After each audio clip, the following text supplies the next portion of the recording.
Welcome. My name is Eric Sanderud, project lead at VistaHops.com. Today, in our series of interviews with Vista Hops folks, we're excited to welcome Bryan Thoet. Bryan is part of the Hop Research Council, and we're excited to have him here to learn more about their work and their role with Vista. Welcome, Bryan. Thank you for joining us.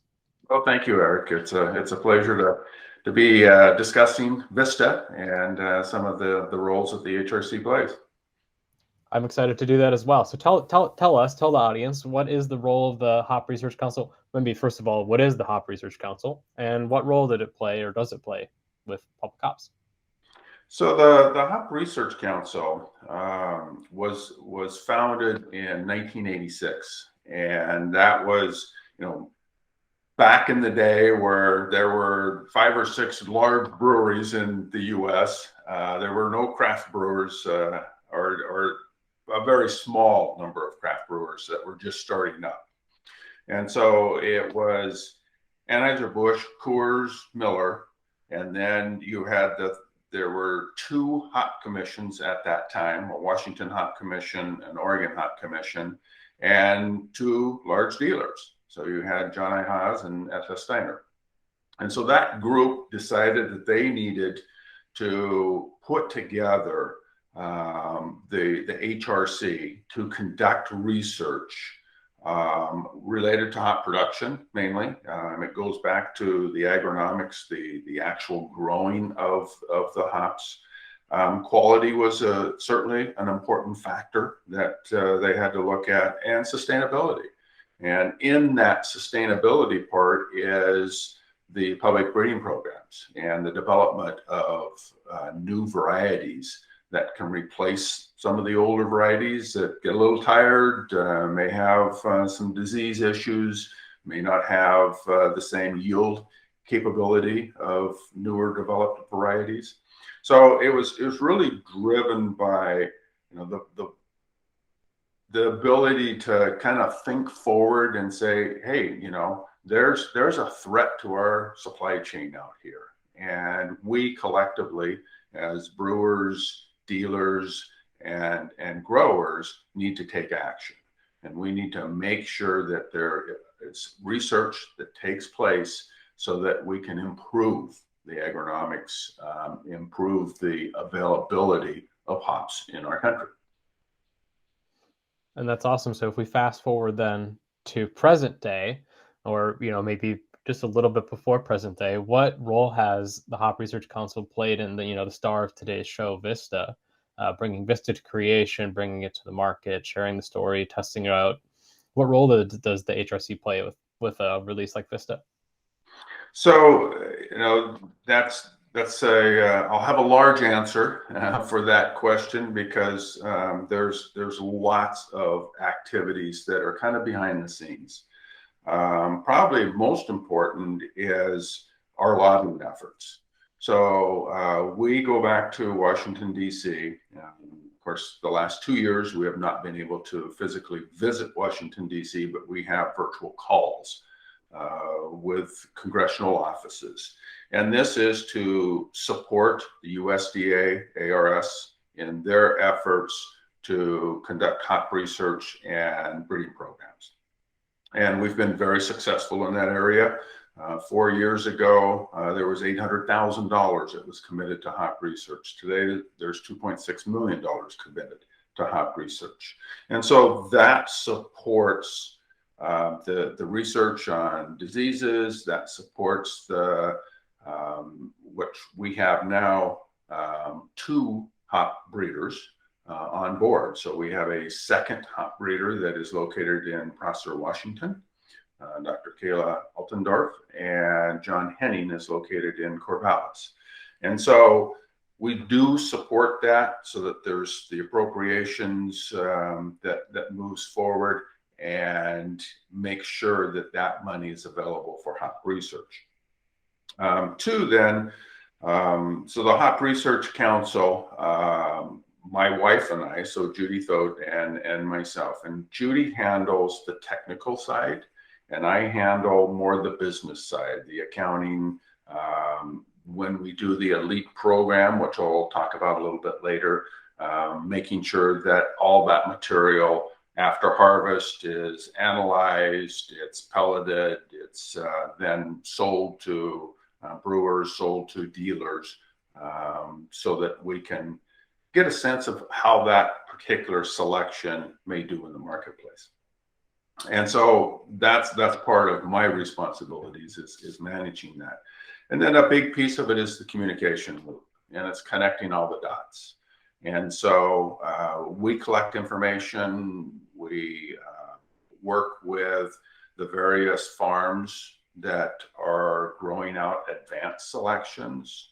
We bring brewers through, we do rub and sniffs on that, and then we gather all that information, we feed it back to John Henning and Kayla so that they can make better decisions.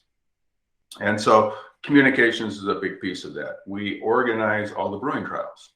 So when we have sufficient quantities of these selections, then we organize brewers to actually do the experimental brews so that we can taste those and rate the aroma and characteristics of the hop in that particular beer. Again, all that information is collected and fed back to the breeders so that they can make decisions there. So we also work through the Brewers Association with Draft Lab, and they do the aroma analysis. The last 3 years, that has been conducted in Yakima with brewers that are visiting during harvest, and then go in and rub and sniff various hops, and that information is gathered and again used as a tool for determining whether the selection needs to move forward or not. So that's a long-winded answer to that, but it's a very important role today to make sure that all that information gets back to the appropriate people. Well, I'm glad too. I mean, it was a long answer, but sure. I mean, it shows how critical role HRC plays organizing, working, facilitating collaboration and development of, new varieties like Vista. So pivoting from, what HRC is and HRC's role, as someone who's been hands-on working with Vista for many years now, pre-naming, I wanted to ask you a few questions about, both brewer experience and reception that you've experienced, and then also kind of growing habits or other benefits on the grower side of Vista. So why don't we start with the brewer portion of that? Okay, the brewer response for Vista has been very positive. It certainly is an aroma hop that's got some intense aromas, gooseberry, peach, honeydew, and it really does come through when the hop is being utilized in the brewing process. And so we've had probably 20 different brewers who have done experimental brews, and of the 20, I would say 19 of them have had very, very positive remarks about 074 was the number that we used, which is now Vista. But it's been a very positive response from the breweries.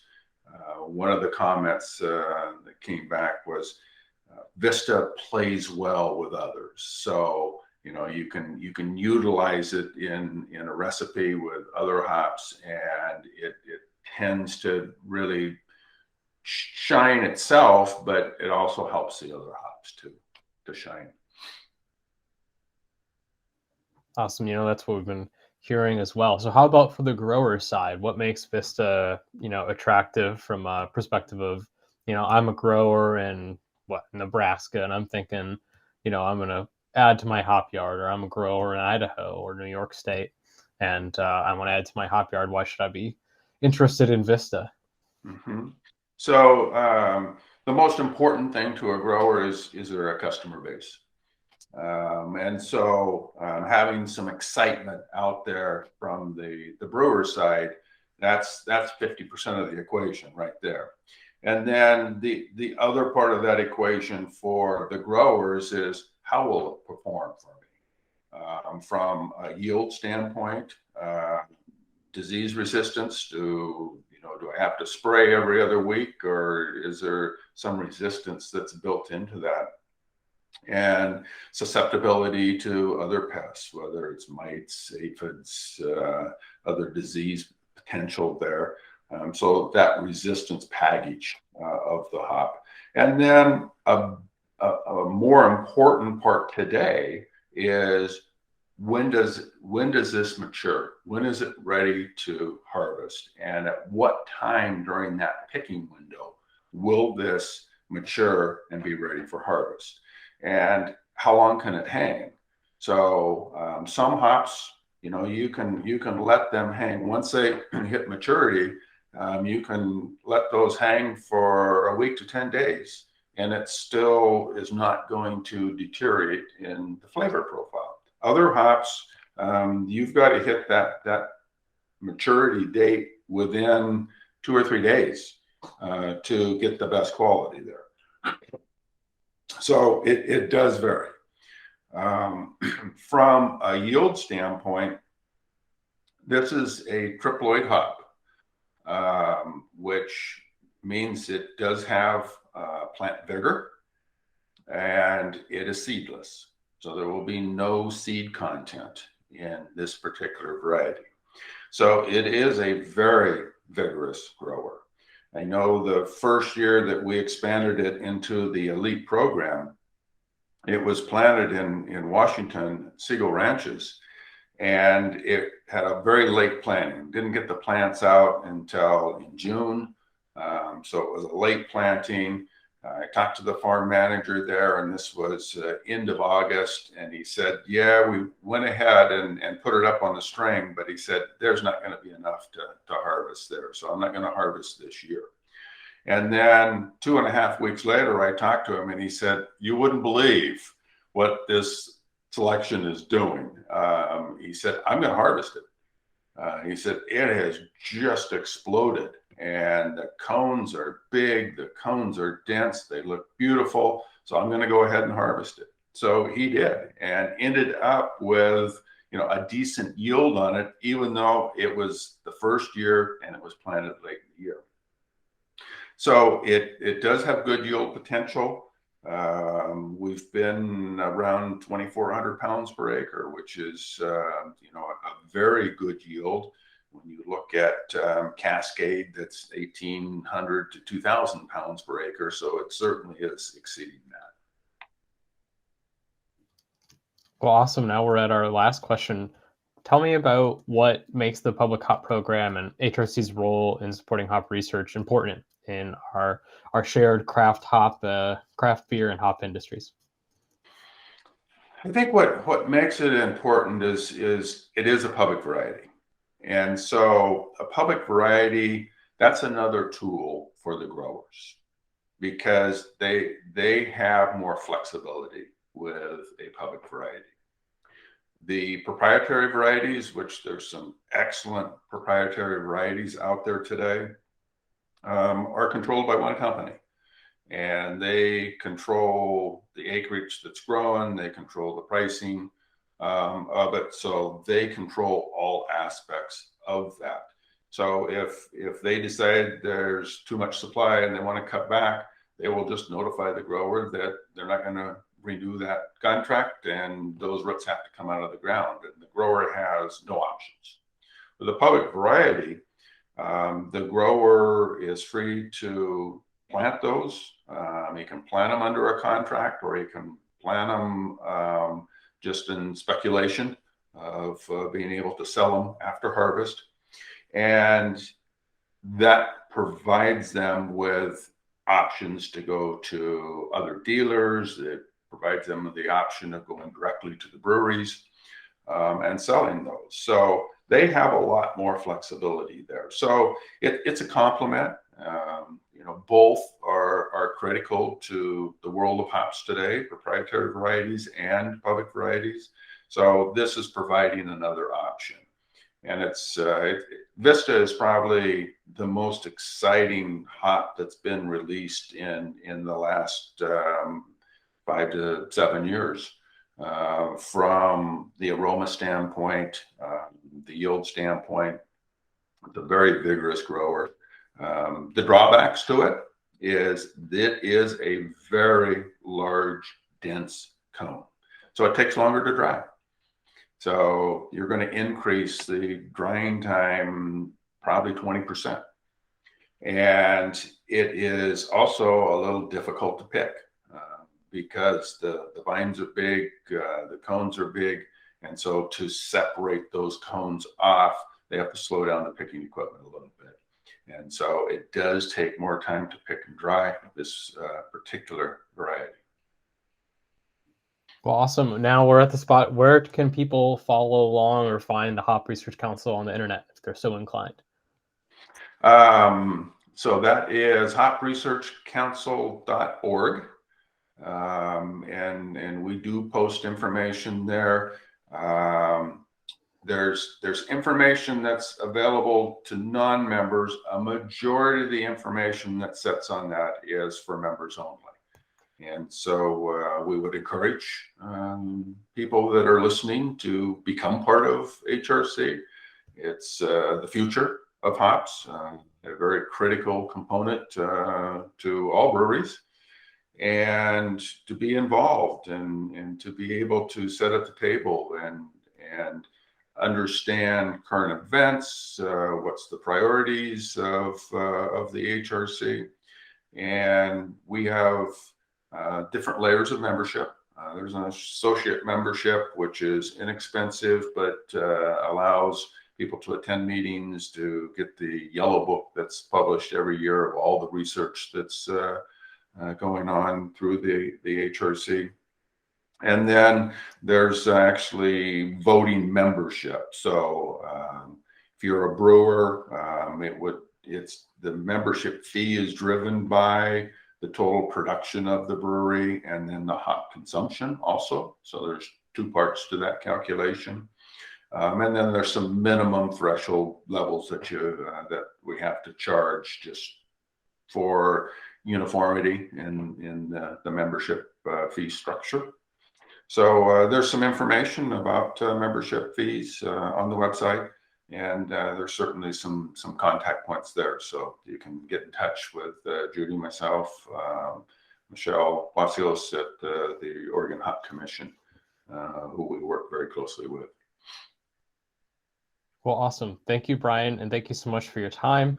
Thank you and everyone else for listening or watching or joining us and enjoying this conversation with Bryan. You can please give us a comment or a share if you like this content. And of course, as always, I'm not the best interviewer, but I'm always looking to get better. So if you have any tips, let me know in the comments. And finally, thanks again, Bryan, for joining us. Okay. Thank you, Eric. Appreciate it.